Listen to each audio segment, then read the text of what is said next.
Corona vaccine का इंतजार कर रही पूरी दुनिया के लिए एक अच्छी खबर सामने आ रही है। रूस ने एक और कोरोना वैक्सीन तैयार कर ली है।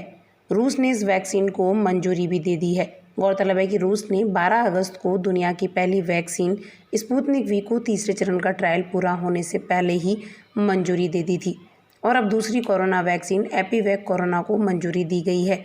रूस ने दावा किया है कि शुरुआती चरणों के ट्रायल में बेहतर असर दिखाने के बाद एपिवैक कोरोना वैक्सीन को मंजूरी दी गई है।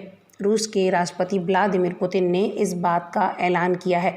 पुतिन ने कहा कि देश में दूसरी कोरोना वैक्सीन एपिवैक कोरोना को मंजूरी दे दी गई है क्योंकि इसने अच्छे रिजल्ट्स दिखाए हैं। उन्होंने कहा कि शुरुआती परीक्षणों में इस वैक्सीन ने जिस तरीके का असर दिखाया है उसे देखते हुए इसकी मंजूरी का फैसला लिया गया है। पेप्टाइड आधारित इस एपिवैक कोरोना वैक्सीन को साइबेरिया स्थित वेक्टर इंस्टीट्यूट ने विकसित किया है। पुतिन ने कहा, अब हमें पहली और दूसरी वैक्सीन का उत्पादन बढ़ाने की ज़रूरत है। उत्पादन बढ़ेगा तभी वैक्सीन की पहुंच काफ़ी लोगों तक हो पाएगी। एपिवैक कोरोना वैक्सीन से संबंधित अध्ययन के परिणाम अभी तक कहीं प्रकाशित नहीं किए गए हैं। वैक्सीन विकसित करने वाले वैज्ञानिकों का दावा है कि यह कोरोना से बचाव करने के लिए काफ़ी असरदार साबित हो सकती है क्योंकि ये पर्याप्त एंटीबॉडी का उत्पादन कर रही है जो कि प्रतिरक्षा बनाता है। उन्होंने कहा, यह जिस तरीके की एंटीबॉडी बना रही है उससे 6 महीने तक कोरोना वायरस से बचाव हो सकता है। हालांकि ये स्पष्ट नहीं है कि क्या टीका व्यापक उपयोग के लिए पेश किया जाएगा, जबकि परीक्षण अभी चल रहे हैं। करीब 100 वॉलंटियर्स पर इस वैक्सीन का ट्रायल किया गया। जो जानकारी सामने आई है उसमें बताया गया कि इस ट्रायल में शामिल होने वाले वॉलंटियर्स की उम्र 18 से 60 साल के बीच थी। इस वैक्सीन का 2 महीने तक ट्रायल हुआ है और 2 हफ्ते पहले ही इसका शुरुआती अध्ययन पूरा हुआ है।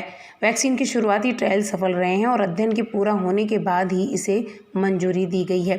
गौरतलब है कि रूस की उप प्रधानमंत्री ततियाना गोलिकोवा को यह वैक्सीन लगाई गई है।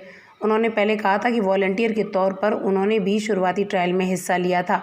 बताते चले कि रूस की वैक्सीन स्पुतनिक वी पर दुनिया के कई देशों के वैज्ञानिकों ने सवाल उठाए थे।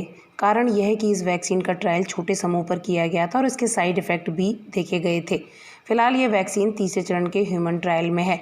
भारत में भी इसका बड़े पैमाने पर ट्रायल होना था, लेकिन DCGI यानी drug controller general of India ने इस प्रस्ताव को अस्वीकार कर दिया।